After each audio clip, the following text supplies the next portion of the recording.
요새 좋은 영화가 많이 상영되고 있습니다. 한동안 우리 한 6, 7개월 동안 우리나라 영화가에 재밌는 영화가 별로 없었어요. 근데 요새는 아카데미상 받은 영화들이 몇 개 나오고, 블랙 스완이라는 영화가 있습니다. 그 발레리나 이야기인데, 백조의 호수를 주제로 한 영화인데, 아주 그 스릴도 있고, 주연한 여자가 여우 조연상을 받았습니다. 그리고 더 파이트라는 영화, 권투 영화입니다. 권투 영화. 형제끼리 한 사람은 그 코치를 해주고 한 사람은 챔피언이 되는 그런 실화를 바탕으로 한 더 파이트라는 영화가 있고, 그 남자 주인공이 남자 조연이죠. 조연상 받았죠. 그리고 킹스 스피치라고, 킹스 스피치. 이건 실화인데, 지금 엘리자베스 여왕 아버지가 조지 6세라는 왕이죠. 이 사람이 말더듬이었습니다. 말을 더듬는 사람이었어요. 그래서 그 말 더듬는 사람이 교정 봐주는 겁니다. 이 왕은 스피치를 해야 되는데 말 더듬이니까 얼마나 그 고민이 많았겠습니까. 그래서 그 말 더듬을 교정해주는 평민이죠. 평민. 그래서 왕자에서 시작해서 왕대까지 또 평민과 왕족과의 관계. 그리고 마지막에 이제 1939년에 2차 세계대전이 일어났을 때 대국민 방송을 하는데, 얼마나 그 말 더듬는 사람이 또 불안해지면 더 더듬지 않습니까? 그래서 그걸 극복해가지고 아주 좋은 연설을 하는 걸로 끝나는 건데, 거기에 이번에 아카데미 작품상 받았습니다. 요 밑으로 내려가면 그 망치 휘두르는 빌딩 있죠. 흥국생명 빌딩. 그 지하에 아주 깨끗한 극장이 있습니다. 모든 극장에서 그 영화 다 하고 있는데 아주 공부가 됩니다. 영국의 왕들이 어떤 역할을 하느냐. 영국의 왕이 조지 6세의 형은 누구였느냐면 조지 5세인데, 이 사람은 또 그걸 했죠. 조지 5세가 아니었어요. 형이 왕을 하다가 심슨 부인이라고 유부녀하고 결혼하기 위해서 왕을 물러나고, 그 뒤에 이제 이 사람이 왕입니다. 이 좋은 영화를 일주일에 하나씩 이렇게 골라서 보는 게 굉장히 큰 재미 아닙니까? 또 영화를 보고 나서 혼자 보시지 말고 가족끼리도 보고 친구끼리도 보고, 영화 보고 나서 또 저녁 식사를 하면서 그 영화 이야기도 하고 하는 게 저는 아주 즐기고 있습니다. 요새 사실 영화보다 더 재밌는 건 요새 텔레비전이죠.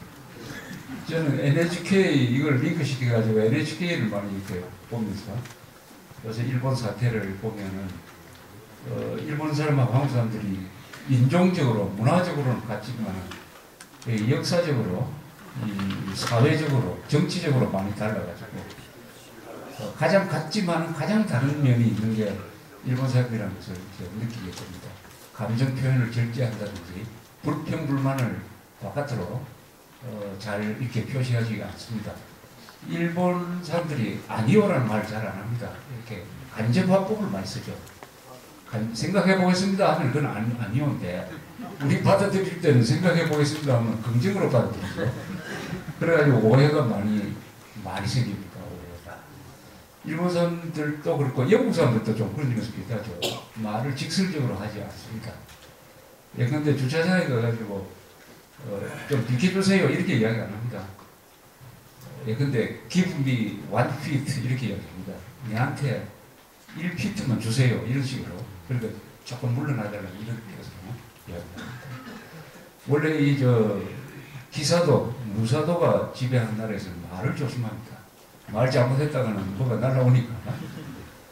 근데 일본 사람들의 행동 중에 뭔가 좀 이상한 게 많습니다. 이렇게 어려운 일이 처하면은 이렇게 보호품도 잘 안 오고 난방도 잘 안 오고 하면은 항의도 하고 이렇게 할 것 같은데, 그냥 가만히 있고, 또 가끔 거기서 치료를 못 받고 해서 죽는 사람도 있고 이렇게 됐어요. 왜 저렇게 참을까? 왜 저렇게 갑수동적으로 가만히 있을까? 이렇게 생각됩니다. 그리고 수상 이런 사람들이 나와서 주문 부원하는 거 보면 듣는 사람들이 참 답답해 할 텐데도 그걸 직설적으로 비판을 별로 안 해요. 그럼 잘 참습니다. 그것은 아마 역사적으로 이런 의미가 있는 것 같아요. 일본 사람들 마음속에는 관이 하는 것은 일단 따르면 손해는 별로 안 본다. 이런 경험적인 생각이 있습니다. 관, 상관, 관청, 국가, 관, 상관 이런 사람들이 하는 대로 가만히 따라가기만 하면은 막 대충 옳은 방향으로 가더라 하는 역사적 경험이 한 800년 정도 사이, 800년 정도 사이라고 보면 돼요. 가마쿠라 막부가 생긴 이후에 일본이 무사 지배 체제로 이제 갑니다만은 이 무사 지배 체제라는 것은 뭐냐면 이 칼을 가진 사람이 이 평민들을 지배를 하는 체제인데 칼을 가지게 되면 사람이 신중해집니다. 칼을 안 가지니까 뭐 자동차 타고 가다가 막 조금만 스치던 자동차 바깥에 내려와가지고 고래고래 고함 지르고 하지 않습니까? 미국에서 그렇게 못하죠. 다 총 가지고 있는데. 그래서 칼을 가진 사람 문화는 항상 좀 조용하죠. 조용한, 세계 여행을 하다 보면 제일 조용한 나라가 다 칼 문화, 총 문화를 가지고 있는 데 아닙니까? 영국 사람은 조용하고, 독일 사람은 조용하고, 일본 사람은 좀 조용하죠. 그런데 역시 칼을 가진 사람은 책임감도 강합니다. 책임감 강하고 이 칼을 가진 군인들, 장교들이죠. 그리고 무사라는 게 뭐 장교 아니겠습니까?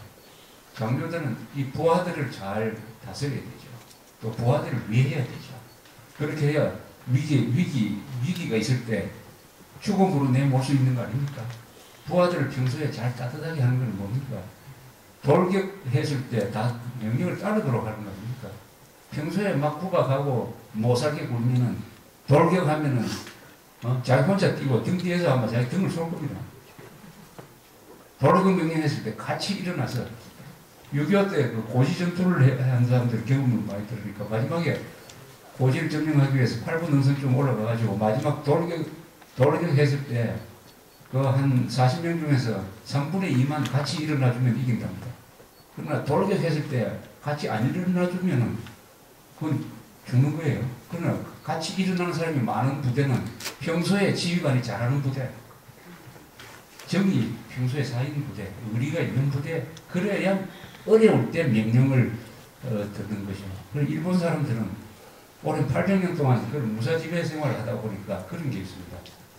그리고 그 지휘부에 있는 사람들이 아주 희생적으로 하면서 어려운 일이 있으면 자기들을 다 책임지고 이런 거죠.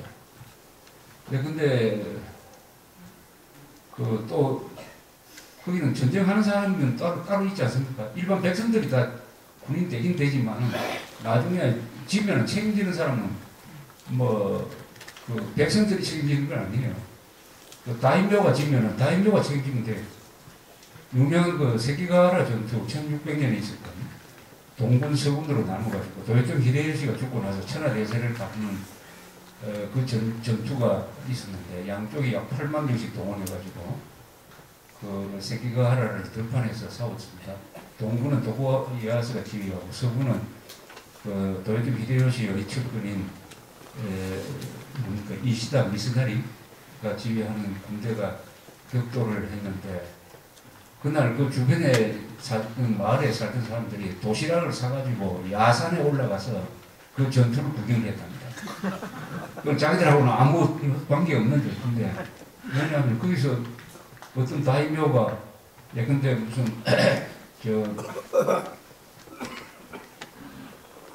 조수번에 있는 다이묘가 거기 나와서 졌다 하면은 그 사람만 갈리면 돼요. 그 사람만 바뀌면 됩니다. 그 사람만 배를 가르고 할복자살하면은 주인이 바뀌고 그 사람들은 그냥 열심히 또 살아가면 되는 거죠. 또 봉건체제 도쿠가와 막부 시대는 봉건체제인데 각 다이묘 영주들이 그 마을 사람들을 잘 먹여 살리고 일을 열심히 하도록 해서 세금을 거두고 해가지고 그 마을을 부유하게 만들어야 그 영주 자리를 유지할 수가 있는 거죠. 도쿠가와 막부가 동경에서 쭉 내려다 보다가 어느 고을에서 계속 이탈자가 생기고 발생이 많으면 그거 바꿉니다. 좀처럼 그런 일은 잘 안 일어납니다만. 그러니까 경쟁체제가 형성이 되어 있습니다. 각 영지끼리의 경쟁체제. 그러니까 무슨 경쟁이냐? 농사를 잘 짓는 경쟁, 산업을 일으키는 경쟁. 해서 일본의 지배층은 가렴주부를 하는 것이 아니고 주민들이 먹고 살도록 만들어줘야 된다.